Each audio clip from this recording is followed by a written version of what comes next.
So Paula, so first of all, thank you so much for doing this. We thought you're the third recording that we've done so far. So we had Alison this morning, and which is going to come out next week, and then we did a session with Luan a few days ago, who is from Balina, which is a completely different place to Balina. But anyway, figure that out during about halfway through the interview. So how's everything with you? Great, yeah, great. End of a busy week, another busy week. But no, great. Yeah. Where are you from originally, Paula? Australia. I was thinking. What part? I'm from Adelaide, South Australia. Oh, beautiful. So not much to compare between summers here and there, that's for sure. No. How long ago did you move over? 25 years ago. Oh wow. Okay. Yeah. So you're one of ours now at this stage. I am. I think so. Yeah. Out of curiosity, what brought you over to Ireland? Because I get it the other direction. Was it family or what was it? My husband. Oh, okay, there you go. So he's been paying that price. He's been paying that tax for the last 25 years. He hasn't paid enough. No, keep those payments coming.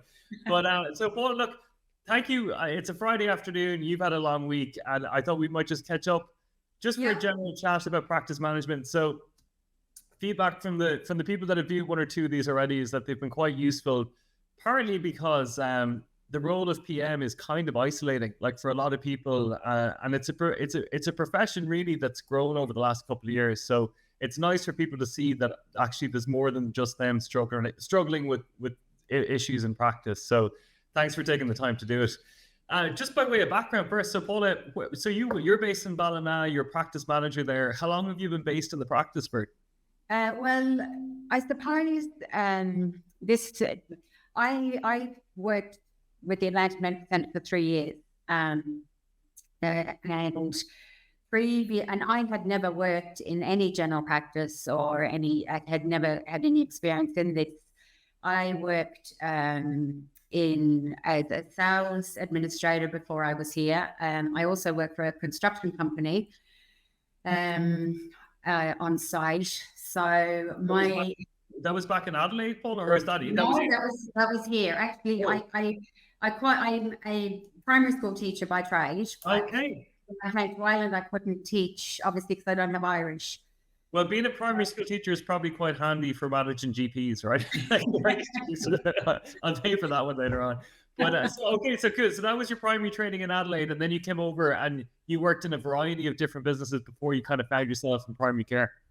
Yeah. I was a stay-at-home mum for 4 children as well for 15 years. Okay.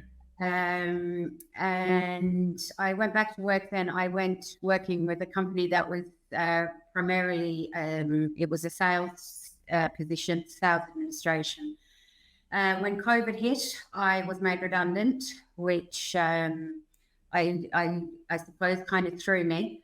But so I went looking for a job where I thought, if there is another recession, or if there's a recession, or if there's a situation where I could be made redundant again, I don't want to be made redundant, so I needed to look for something that I thought might have to... Was a bit insulated. You were looking for something that was a bit long-term insulated. Yes. General practice, that's where I'm going to go. Yeah. Well, I just thought the actual practice itself was my own GP practice. Okay. And I always thought they had such a lovely atmosphere, and the 3 women that were working in administration just all seemed to get along so well and worked so well together. And I just thought it would be such a lovely place to work, and sort of approached them and went from there. Oh, wonderful. And I suppose in terms of the work that I do, I suppose would come under practice management. I wouldn't like to officially say I was the practice manager, because I just feel like everybody here works as a team. But the work that I do is, I suppose, involves a lot of working with the computer and PCRS and all of that sort of stuff. But yeah, we really, I'm really lucky, because everybody here is just, everybody wants the same outcome, and that's to do the best for the partners and for the practice. That's, I mean, and that, I think that's a really good approach, and it is a team, particularly in larger practices like that. You've how many GPs in the practice, and it's a mix of urban and rural, or is this it's Balina, probably going to be both. Balina is sort of the second biggest town in County Mayo after Castlebar. There's doctor, the two doctors here would be their partners. They're here full time, obviously, Dr. Nessa Bresman and Dr. James Harrison. And then we have we have another GMS doctor here, Dr. Martha Collins, and then we have a part-time doctor, Dr. Vanessa White. And so we're busy. You're busy out, yeah. So I suppose you're an interesting case, Paula, that like you're kind of, I won't say new, but you're kind of relatively new in the grand scheme of things into that role and into primary care. So, like, it's. I suppose I guess what I'm asking is like, how have you managed? Like, how in terms of everything being new and you've just jumped into it, and call it whatever you want or title it any way you want. You're effectively, helping run the practice, which is probably yes, yeah. So we doesn't matter what we call it. But like, what help did you get? How did you do it? You were kind of thrown into the deep end, or did you have a mentor there that was looking like I'm really interested in how you did it. Well, I suppose there were a lot of changes that needed to be done when I came in. We needed to get everything needed, I suppose, to be streamlined a little bit more. Now, so I think maybe through, I'm not sure, but through Gillian anyway. Gillian Hughes. Gillian Hughes. Yes. Gillian Hughes, yeah, she's a good friend to us, actually. She's brilliant. Yeah. Yes. So I was in touch with Gillian and I said, Gillian, can you help? So Gillian has great experience with working with doing her own practice management for different practices, and Gillian was great. She came in and spent a day with me and just showed me everything that she knew. And to be honest, anytime I've needed any help since, she's been a great help to me. Yeah. So Gillian just said, look, this is what you need to do, and this is what needs doing, and this is how you do it. And since then, I've picked it up really well, I think relatively easily, and we've gone from there. A lot of the stuff that I did with, say, the construction, I worked with BAM construction. Yep. A lot of procedures, strangely enough, would be similar. In what way? It's more sort of dealing with software more than anything. Okay. I think that's the similarity I found is working with software. There's a lot of similarities, and just the general gist of things, really. And I'm interested, was there an equivalent role before you joined that you were kind of taking over, or was this kind of a new role within the practice that was started? They just said we need help in terms of running it, and you were happy to take the reins and kind of 100%, yeah. The girls, I suppose, were just so busy with the day-to-day stuff that it just needed somebody that wasn't already stuck in doing, whatever part they were playing. Everybody had a role as it was. So I suppose me being the new person, also I suppose I had a lot more IT experience than the girls. So I was probably the best person for it in that sense. But they've been such a great help with, the knowledge they have of the business and of the people and the patients and everything else. But essentially, I think it's more that I suppose a clean slate too. The doctors are able to say, look, this is what we want. And I come in and I have no idea really, and I would have, they can mold me however they want, really, essentially. And I suppose you're bringing a fresh pair of eyes, and you could probably question things and say, well, look, why are we doing it this way? Maybe we could bring it that way. And that's interesting that the similarities between the construction sector and BAM and what you were doing, but I suppose you could be dealing with contracts and payments, and it's effectively managing process as well. So I'm interested, Paula, and this is brilliant. It's really insightful. But was there anything that really surprised you when you started work in general practice? Like, was there anything that you were like, "Wow, I didn't expect that," or maybe there wasn't? Well, first and foremost, how hard the doctors work. Yeah, true. I find it completely unbelievable that, well, certainly our doctors anyway, that there's even a question of how much more help that the GPs need. Yeah. Because I just think I suppose I only ever saw it from the perspective of a patient, and doctors always took the time for you, even though there's people waiting for them, and they know there's people waiting for you. When you're in the room with them, they took the time with you. I also didn't realise how much background work was involved in terms, administration. I often used to think, oh my gosh, like, why are all these scanners working here? Like, what could they possibly be doing? Surely people only come to the doctor to see the doctor. But, I realised now. It's like the swan, isn't it? Semi-graceful above the water, and then the legs are going crazy underneath it. And what do you think would help you, Paula? This isn't a plug for billing, by the way. And I know no. But I'm just curious, like, similar to billing or to other things, like, are there things that would make your life easier in practice, do you think? And, I guess, are there changes that you would like to bring into the practice over the next year? Do you have plans to change some things, or is there things that you wish changed better? Or what are the main what are the main challenges that you kind of face at the moment that you're hoping to try and improve?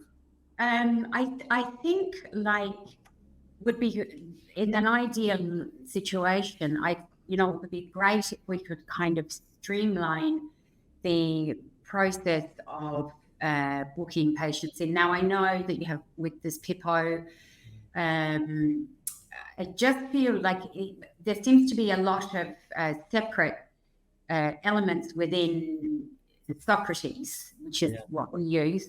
Yeah.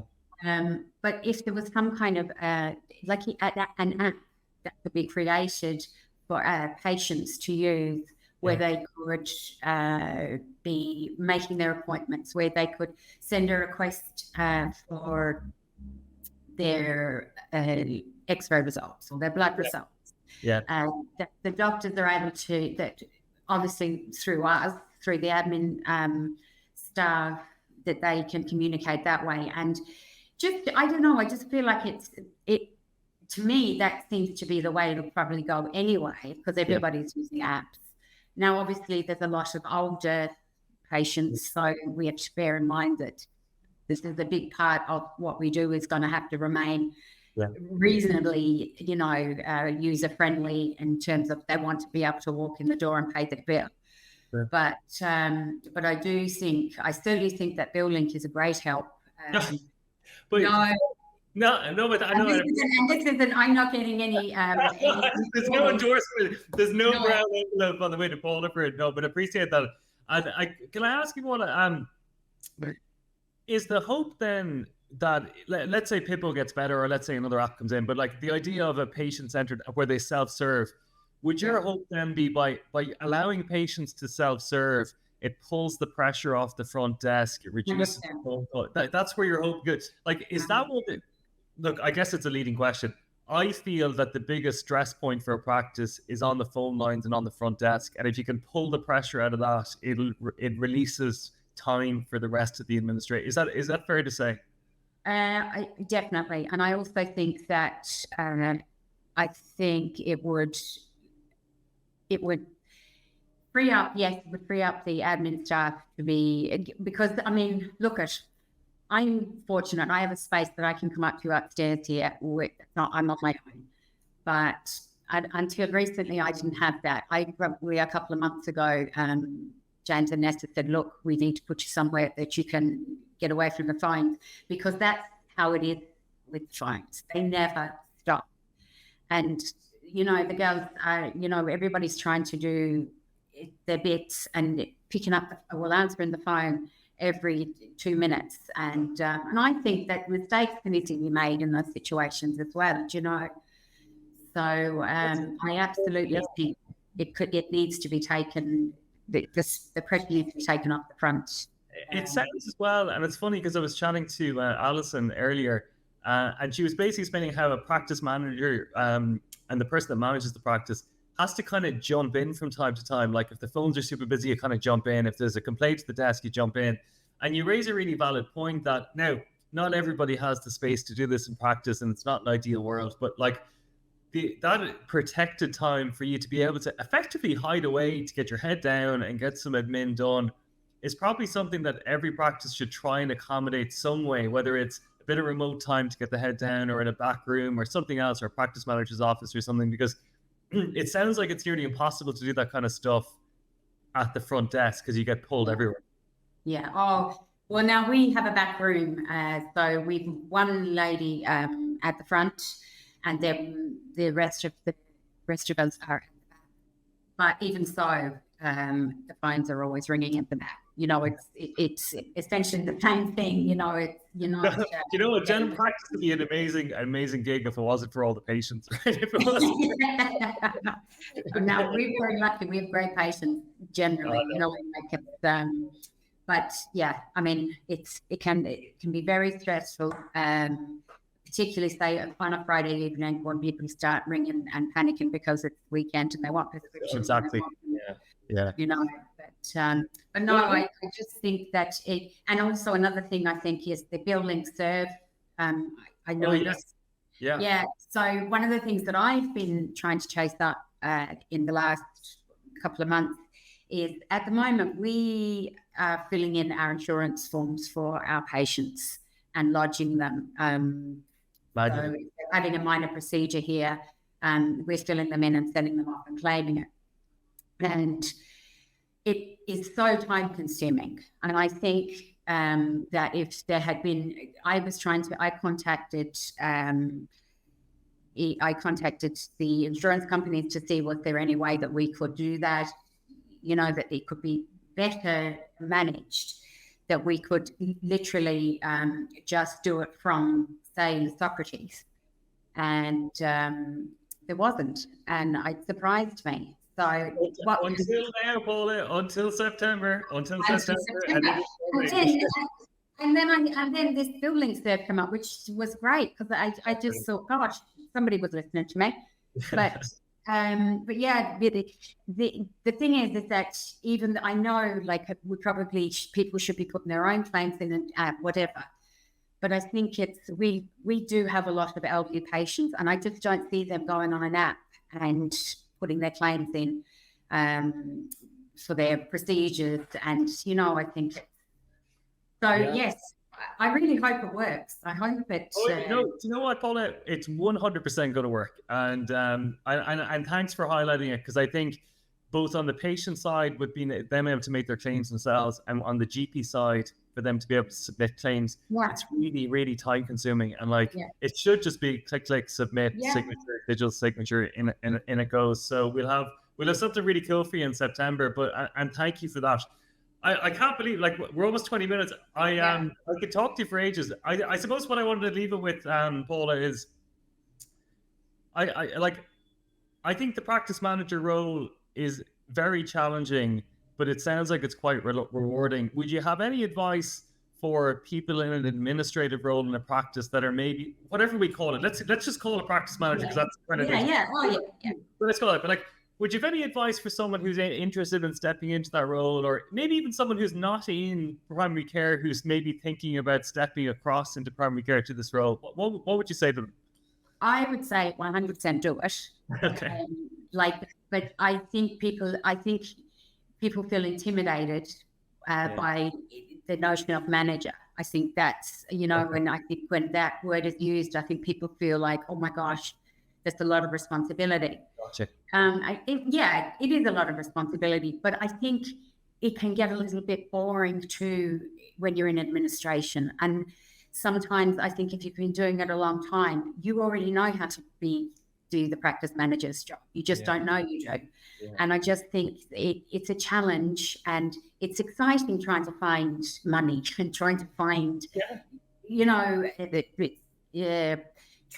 working through the numbers and things for the doctors. I love it. And it gives me, I like a challenge anyway.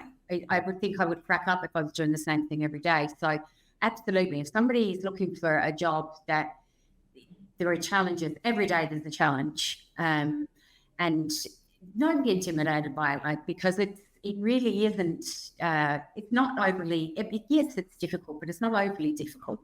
It just requires just stepping back, having a bit of time to yourself and looking at the numbers, and going through it. But yeah, no, it's great. Great. So it sounds like if anybody's thinking about it, they should do it, and it's probably not as scary as and intimidating as it may seem as the role. And it sounds like there's wonderful variety in it. That's certainly that I'm hearing as well, is that every single day is a bit different, Yeah, 100%.